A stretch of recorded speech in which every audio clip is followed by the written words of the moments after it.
بسم الله الرحمن الرحيم الحمد لله والصلاة والسلام على رسول الله وآله وصحبه ومن والاه. رب اشرح لي صدري ويسر لي أمري واحلل عقدة من لساني يفقهوا قولي. أما بعد.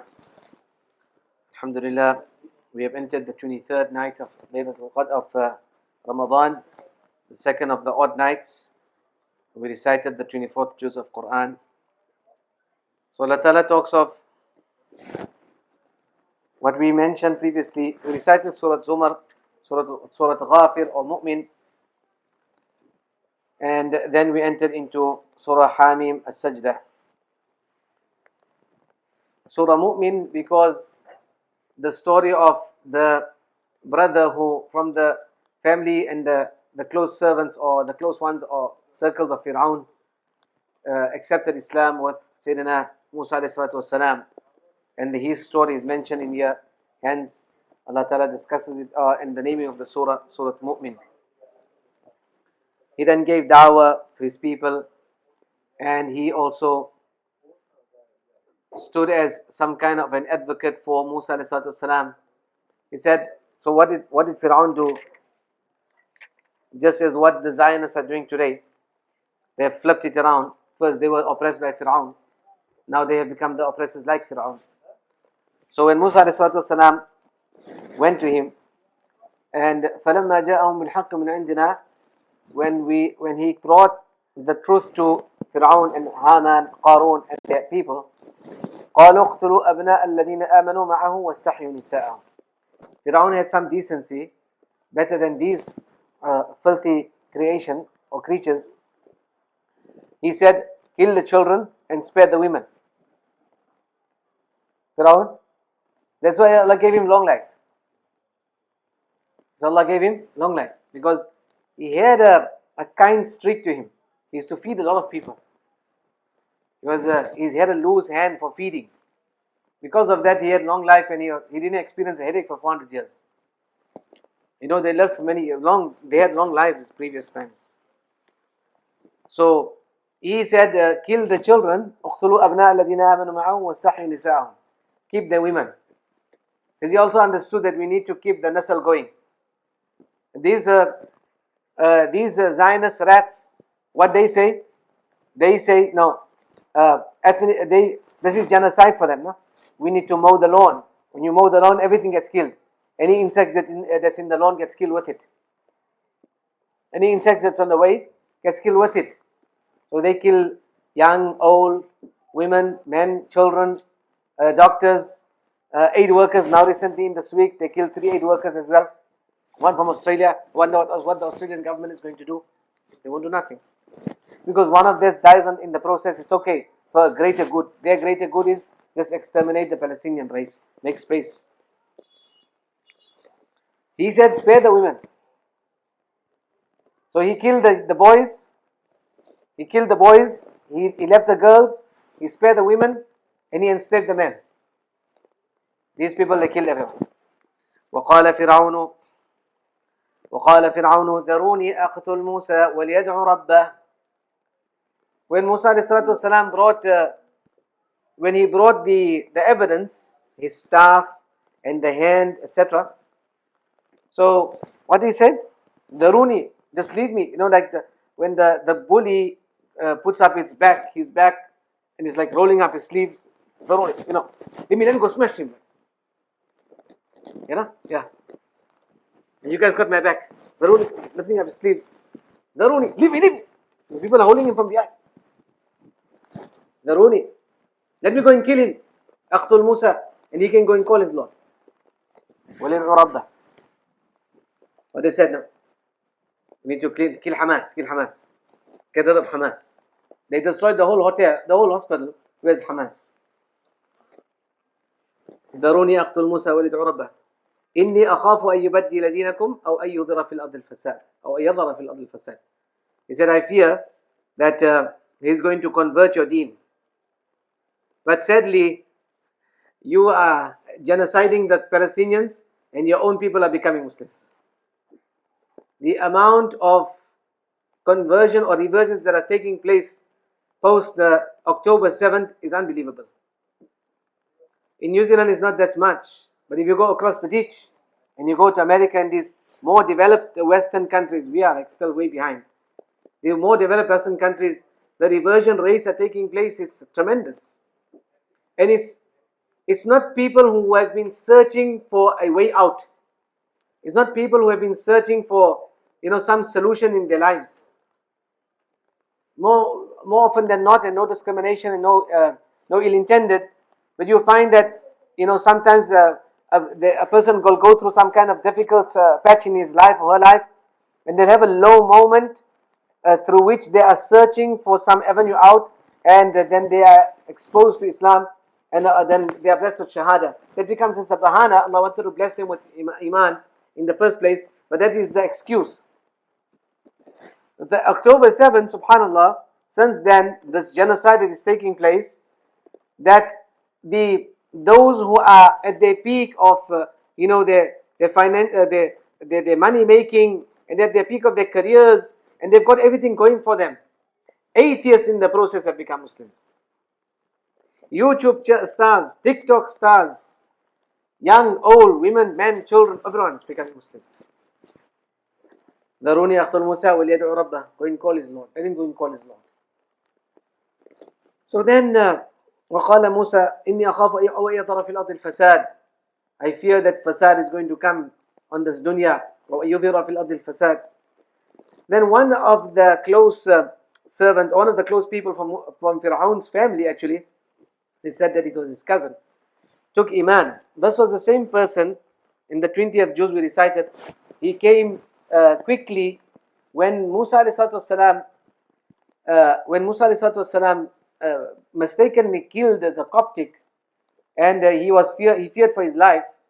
Then the next day the same incident took place. We'll go through it inshallah. And they then found out that it was Musa alayhi salam who killed the person. So then they planned his assassination. So the same person, he came from the other side of town, and he said, Musa, my advice to you is leave the town. Leave the town, because this is what they are plotting against you. So Musa ﷺ, in the dead of night, quietly, he escaped from Egypt and he went onto Madian. So, and there's a lengthy argument and lengthy discussion this person has with Fir'aun and his people. And then what he said, فَسَتَذْكُرُونَ مَا أَقُولُ لَكُمْ. You will soon remember what I'm saying to you. وَأُفَوِّضُ أَمْرِي إِلَى اللَّهِ. I am handing my matter to Allah subhanahu wa ta'ala. So because we made mention, we'll just touch on that incident. Musa ﷺ used to go with the entourage of Fir'aun. You know that he grew up in the palace of Fir'aun. He grew up in the palace of Fir'aun, and he would move with the entourage of Fir'aun. So on one occasion he became a little late, and it was said to him, they've already moved. The blue light brigades have already left. So Musa ﷺ jumped onto his conveyance, and he quickly wanted to catch up, with the entourage. And he moved on, and he came to the town that they had been in. By that time, they had already moved on from there. Fir'aun had already moved on. So this was around daybreak, at a time when generally people would not be about because of the heat. So he found a Israelite, one of his own people, and he found a Coptic. They were having an argument with each other. So the Israelite then sought assistance from Musa over this Coptic person. Musa ﷺ sought to discipline the man, and in the process he gave him one shot. He gave him one shot, and that was the end of his life. KO, finished. 5 seconds, down, gone. He didn't get up again. He died completely. Musa ﷺ didn't realize. Perhaps Musa ﷺ at the time didn't even know his own strength. What was the strength of Musa ﷺ? We can easily say that his strength was equivalent to at least 10 men. 10 people, minimum. Why? Because soon after, when he moves to Madian, and as he comes to Madian, Madain or Madian, he finds some people. They were feeding the animals, and they were grazing the animals, and taking water. And on the side, he sees two sisters. They were waiting, patiently. So then he approached them. He's a foreigner in this land, Madian. And he went to the two girls. He asked, "What's the matter? Like, why aren't you, also taking for your animals?" So they said that our father is elderly. He would have come normally, but our father is elderly, so we're doing this here for him. But because of the men folk around, we'll wait for them to finish. When they are done, then we can then feed our animals and take our supplies. So Musa ﷺ went and he aided and assisted them. There was a well or a water hole on which there was a covering, and this covering needed to be lifted by 10 people. And he single-handedly, he lifted this entire covering, he fed them water, and he sent them on their way home. So that was Musa ﷺ. So if he smashed to one, he was gone. He didn't even know that. So he gave the guy one uppercut. But what's interesting in this incident is, when Musa ﷺ was in Madian, he went there and he said, فسقى لهما ثم تولى إلى الظل فقال رب إني لما أنزلت إلي من خير فقير. So he helped the two sisters, and he went and he took some shade. ثم تولى إلى الظل, and then he made dua. And this is where we can learn a lesson. Musa ﷺ was in need himself. He was a refugee, right? He ran away from Fir'aun. And despite him growing up in the palace of Fir'aun, he was not able to take a palatial supply with him. He had to leave. He had to run away in the dead of night. So he couldn't take anything with him. And it wasn't like pre-arranged. Find the B&B, the accommodation from before time, everything is sorted out, and then someone is going to receive you at the airport, etc. MWG 32. It's a Toyota Prius, and GUZ 215 Toyota Corolla. They are blocking the way.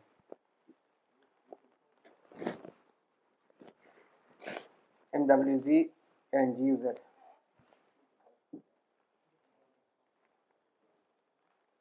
So he's now in a foreign land. He's got no food. He's got no home to stay for the night.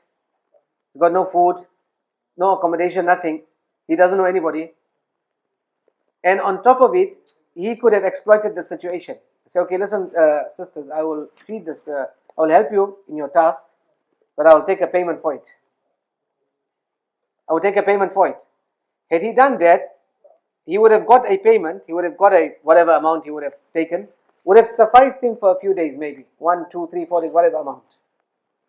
But he, despite his need, this is where, when we talk of good akhlaq, is over and above your need, is to suppress yourself and give tarjih and preference to others. And Allah Ta'ala talks of this here as the quality of the Sahaba who were the successful ones. وَيُؤْثِرُونَ عَلَىٰ أَنفُسِهِمْ وَلَوْ كَانَ بِهِمْ خَصَاصًا. When the Sahabi, one person came in, a foreigner came in, and he was looking for somebody to host him. So Nabi ﷺ asked, who will host his brother for the night? So one Sahabi put his hand and said, Ya Rasulullah, I'll look after him. He didn't know what was his own situation at home. He went to his house, he asked his wife, what do we have at home? She said, nothing, just enough for the children to eat. So he said, lull them to bed without giving them food, lull them to bed, and you put out the light, they were lighting, and we will just clank on the dishes, make as if we are joining him. As he is eating, let him eat to his fill.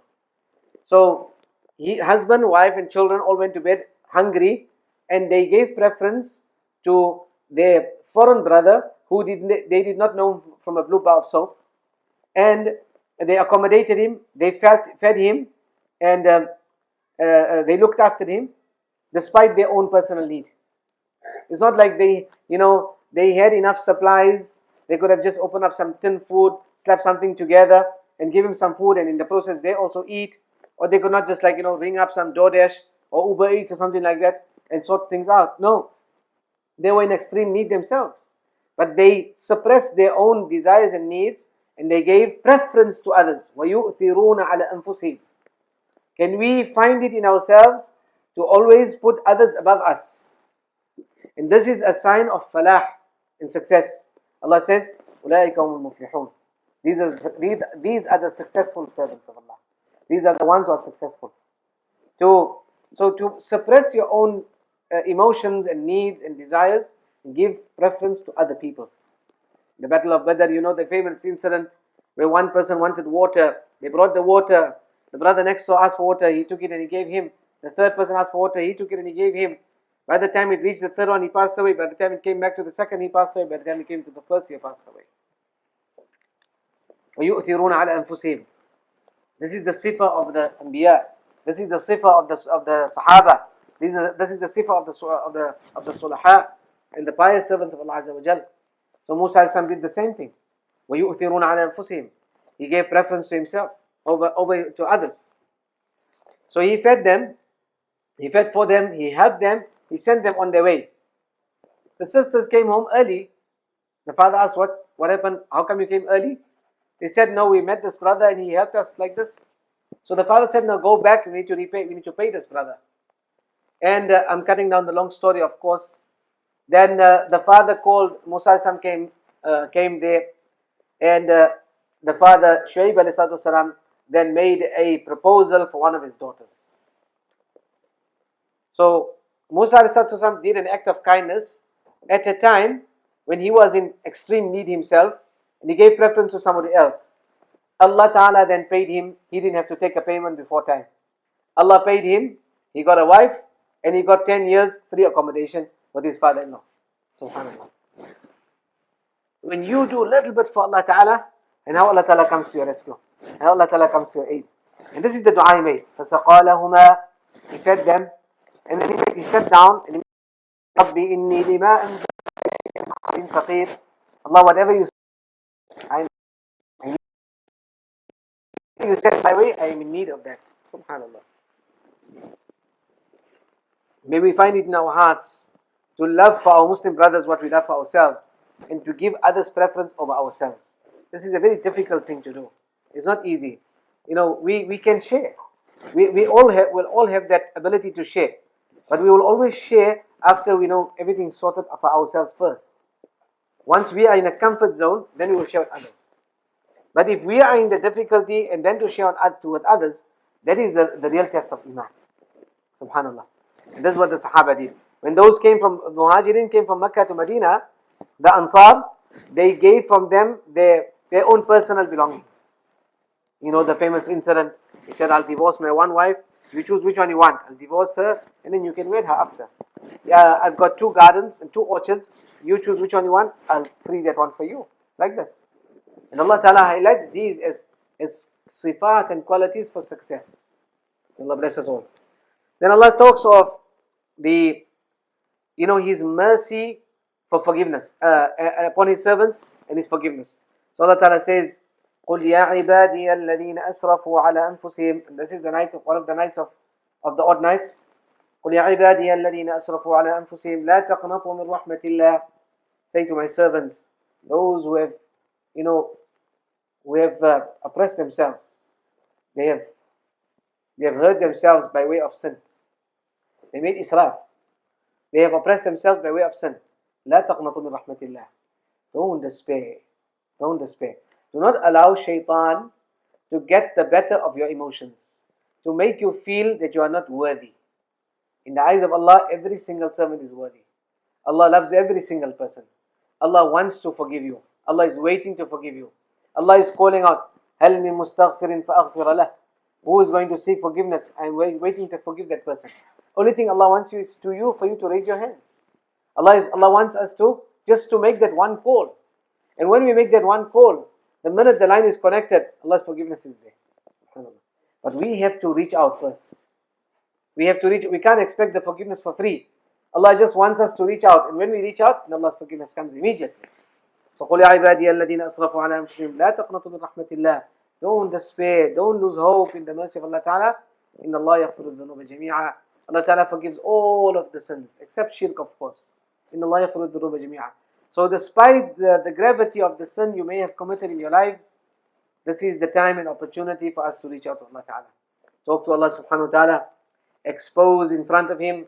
Open up your books of deeds in front of Allah Subhanahu Wa Ta'ala. Ask Allah's forgiveness. And inshallah Allah will forgive us all, inshallah. Inna Allah yaghfiru dhunuba jami'a. Innahu huwal ghafurur rahim.